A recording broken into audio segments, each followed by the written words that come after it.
சுகாதாரமான நாட்டு பசுக்களிடமிருந்து பெறப்பட்ட தமிழ் பால். பதப்பொருட்கள் இல்லாதது, கலப்படங்கள் இல்லாதது தமிழ் பால். நன்மை முழுமை.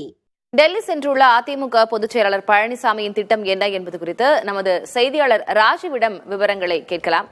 ராஜு, தேசிய ஜனநாயக கூட்டணியிலிருந்து டிடிவி தினகரன், ஓபிஎஸ் ஆகியோர் விலகி இருக்கிறார்கள். கலக குரல் எழுப்பியிருக்கிறார் செங்கோட்டையன். இதுபோன்ற ஒரு பரபரப்பான அரசியல் சூழலுக்கிடையே டெல்லிக்கு சென்றிருக்கிறார் எடப்பாடி பழனிசாமி. அமித்ஷாவை சந்திக்கிறீர்களா அப்படின்ற கேள்விக்கு அவர் வெளிப்படையாக எந்த பதிலும் அளிக்காமல் சென்றிருக்கிறார். அவருடைய திட்டம் என்ன? திலகவதி, நீங்கள் கூறியது போல மிகவும் ஒரு பரபரப்பான ஒரு அரசியல் சூழலுக்கு மத்தியில் டெல்லிக்கு வந்திருக்கிறார் எடப்பாடி பழனிசாமி. செங்கோட்டையன் ஏற்கனவே அதிமுகவிலிருந்து பிரிந்து சென்றவர்கள் ஒன்றிணைக்க வேண்டும், அவர்களை ஒன்றிணைக்க வேண்டும், அப்பொழுதுதான் கழகம் வலுப்பெறும், இதனை தொடர்ந்துதான் தேர்தலையும் சந்திப்பது ஏதுவாக இருக்கும் என அவருடைய அந்த நிலைப்பாட்டில் உறுதியாக இருக்கின்றார். இது குறித்து கடந்த வாரம் செங்கோட்டையன் டெல்லி வந்திருந்த பொழுது மத்திய உள்துறை அமைச்சர் அவரை நேரில் சந்தித்து இதனை தன்னுடைய நிலைப்பாட்டை உறுதியாக இருப்பதாகவும் அவர் வெளிப்படுத்தியிருந்தார். அந்த சந்திப்புக்கு பிறகு தற்போது எடப்பாடி பழனிசாமி டெல்லி வந்திருக்கின்றார். ஆனால் அமித்ஷாவை அவர் சந்திப்பாரா என்ற கேள்விக்கு டெல்லி விமான நிலையத்தில் நாம் அவரிடம் கேள்வி எழுப்பியிருந்தோம். அதற்கு அவர் எந்த ஒரு பதிலையும் வெளிப்படையாக அளிக்கவில்லை. பிறகு பேசுவதாக மட்டுமே அவர் தெரிவித்திருக்கின்றார். அதாவது இன்று மதியம் சிபி ராதாகிருஷ்ணன் அவரை நேரில் சந்தித்து வாழ்த்து தெரிவித்து இருக்கக்கூடிய நிலையில் தெரிவிக்க இருக்கின்றார். அதன் பிறகு அவர் அமித்ஷாவை சந்திப்பாரா அல்லது வேறு மத்திய அமைச்சர்களை சந்திக்க எதுவும் திட்டம் இருப்பதா போன்ற எந்த ஒரு அதிகாரப்பூர்வ தகவலும் எடப்பாடி பழனிசாமி தரப்பிடமிருந்து தற்போது வரை அவர்கள் உறுதி செய்யப்படவில்லை. ஆனால் நாளை காலைதான் டெல்லியிலிருந்து சென்னை திரும்புவதாக அவர்கள் தெரிவித்திருக்கின்றார்கள். இது போன்ற ஒரு பரபரப்பான ஒரு சூழலுக்கு மத்தியில் அதிமுகவில் தற்போது எடுத்திருக்கக்கூடிய இது போன்ற அந்த சர்ச்சைகள் குறித்து மத்திய உள்துறை அமைச்சர் அமித்ஷாவிடம் அவர் நேரில் சந்தித்து பேசுவார் என எதிர்பார்க்கப்படுகிறது. இருப்பினும் ஏற்கனவே செங்கோட்டையன் நேரில் சந்தித்து பேசியிருக்கின்றார். அதே போல நயினார் நாகேந்திரன் கடந்த வாரம் டெல்லி வந்திருந்த பொழுது அவர் அமித்ஷாவுடன் வழக்கமான அந்த சந்திப்பை நடத்திய பொழுது செங்கோட்டையனுடனான அந்த சந்திப்பு குறித்து நயினார் நாகேந்திரன் எந்த ஒரு தகவலும் தெரிவிக்கவில்லை. அமித்ஷா தன்னிடம் எந்த ஒரு தகவலும் தெரிவிக்கவில்லை என நயினார் நாகேந்திரன் நமக்கு அளித்த தனிப்பட்ட அந்த பேட்டியில் தெரிவித்திருந்தார்.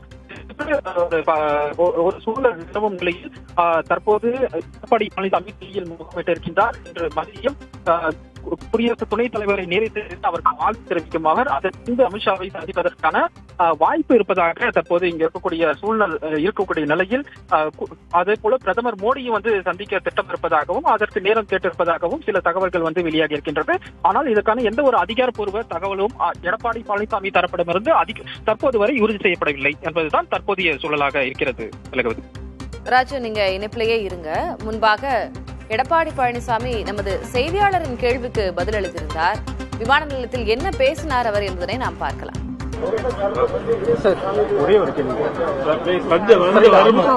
வந்த பிறகு சொல்றேன் தெளிவா பேட்டி கொடுத்து போலாம். ஆனா தெளிவா போடணும். நீங்க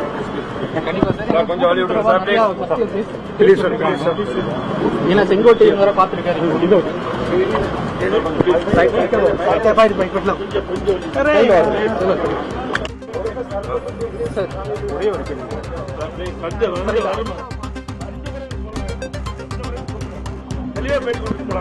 நமது செய்தியாளர் டெல்லி விமான நிலையத்தில் இது குறித்து கேள்வி எழுப்பி இருந்தபோது எடப்பாடி பழனிசாமி சொல்கிறேன், சந்தித்துவிட்டு வந்த பிறகு சொல்கிறேன் என்பதாக ஒரு பதிலை அளித்திருக்கிறார். அமித்ஷாவை சந்திக்கிறீர்களா என்ற கேள்விக்கு அவர் வெளிப்படையாக எதுவும் பதிலளிக்கவில்லை என்பது குறிப்பிடத்தக்கது. வந்த பிறகு சொல்றேன் தெளிவா பேட்டி கொடுத்து போலாம். ஆனா தெளிவா போடணும். நீங்க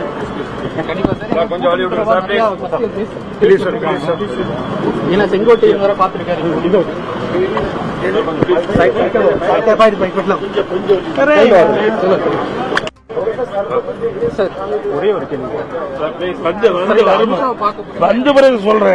வந்த பிறகு சொல்றேன் தெளிவா பேட்டி கொடுத்து போலாம். ஆனா தெளிவா போடணும். நீங்க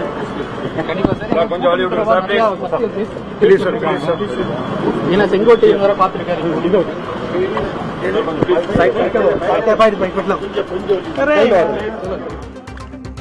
செங்கோட்டையன் டெல்லிக்கு சென்று அமித்ஷாவை சந்தித்துவிட்டு வந்திருந்தார். அனைவரும் இணைய வேண்டும் என்பது அவருடைய கோரிக்கையாக இருந்தது. தற்போது எடப்பாடி பழனிசாமி டெல்லி செல்வதும் முக்கியத்துவம் பெற்றிருக்கிறது. இது குறித்த விவரங்களை வழங்குவதற்காக நமது செய்தியாளர் ஸ்டாலின் இணைந்திருக்கிறார். அவரிடம் பேசலாம். ஸ்டாலின், முதல்ல அமித்ஷாவை அவர் சந்திப்பதற்காக நேரம் கோரப்பட்டிருக்கிறதா? அது தொடர்பான உங்களுடைய வட்டாரங்கள் என்ன தெரிவிக்கின்றன? ஒருவேளை சந்திக்கிறார் அப்படின்ற பட்சத்துல எடப்பாடி பழனிசாமி தரப்பிலிருந்து என்னென்ன விஷயங்கள் அமித்ஷாவிடம் முன்வைக்கப்படும்? திலகவதி, இன்றைய திட்டத்தை பொறுத்த வரைக்கும் அதிமுக பொதுச்செயலாளர் எடப்பாடி பழனிசாமி மற்றும் அதிமுகவுடைய மூத்த தலைவர்கள் இன்று மதியம் 12:30 மணிக்கு புதிதாக தேர்ந்தெடுக்கப்பட்டிருக்கக்கூடிய குடியரசு துணைத் தலைவர் CP ராதாகிருஷ்ணனை சந்திக்க இருக்கிறார்கள். மதிய உணவும் அங்கே ஏற்பாடு செய்யப்பட்டுள்ளது. குடியரசு துணைத் தலைவருடன் இணைந்து மதிய உணவையும் அவர்கள் மேற்கொள்ள இருக்கிறார்கள். அதனைத் தொடர்ந்து இன்று மாலை 4 மணிக்கு உள்துறை அமைச்சர் அமித்ஷா மற்றும் JB நட்டாவை அதிமுக பொதுச்செயலாளர் எடப்பாடி பழனிசாமி சந்திப்பதற்கு நேரம் கேட்கப்பட்டுள்ளது. இன்று மாலை 4 மணி அளவில் உள்துறை அமைச்சர் அமித்ஷாவுடைய இல்லத்தில் வைத்து இந்த சந்திப்பு நடைபெறும் என்று எதிர்பார்க்கப்படுகிறது. நேரம் கேட்கப்பட்டுள்ளது. கிட்டத்தட்ட நேரம் கொடுக்கப்பட்டு விட்டதாக தான் முதற்கட்ட தகவல்கள் தெரிவிக்கின்றன. இன்று மாலை உள்துறை அமைச்சர் அமித்ஷாவை அவர் சந்திக்கிறார். அதன் பிறகு மாலைக்கு மேல் இரவு 7 மணிக்கு மேலாக நிதித்துறை அமைச்சர் நிர்மலா சீதாராமனையும் அதிமுக பொதுச்செயலாளர் எடப்பாடி பழனிசாமி சந்திப்பார் என்று எதிர்பார்க்கப்படுகிறது. முன்னதாக நீங்க கேட்டதுபடி மத்திய உள்துறை அமைச்சர் அமித்ஷாவுடனான இந்த சந்திப்பு என்பது அரசியல் ரீதியாக மிகவும் முக்கியத்துவம் வாய்ந்தது. ஏன்னா கூட்டணி அமைந்த பிறகு, அதாவது கூட்டணி அமைப்பதற்கு முன்பாக தான் அதிமுக பொதுச்செயலாளர் எடப்பாடி பழனிசாமி டெல்லி சென்று அமித்ஷாவை சந்தித்திருந்தார். அதன் பிறகு அமித்ஷா நேரடியாக சென்னை வந்திருந்தார். தற்போது பல்வேறு விதமான குழப்பங்கள் அதிமுகவில் நீடித்து வரக்கூடிய ஒரு சூழல்ல கடந்த சில நாட்களுக்கு முன்பு முன்னாள் அமைச்சர் செங்கோட்டையன் அமித்ஷாவை டெல்லியில் வைத்து சந்தித்ததாக செய்திகள் வெளிவந்தன. இந்த ஒரு சூழல்ல செங்கோட்டையனை கட்சியிலிருந்து, அந்த கட்சி பதவியிலிருந்து நீக்கிய பிறகு செங்கோட்டையனை அமித்ஷா சந்தித்திருப்பது அதிமுக வட்டாரத்தில் ஒரு மிக முக்கியத்துவம் வாய்ந்ததாக கருதப்படுகிறது. இதனை அதிமுகவுடைய மூத்த நிர்வாகிகள் கூட பலர் விரும்பவில்லை என்றுதான் தகவல்கள் தெரிவித்தன.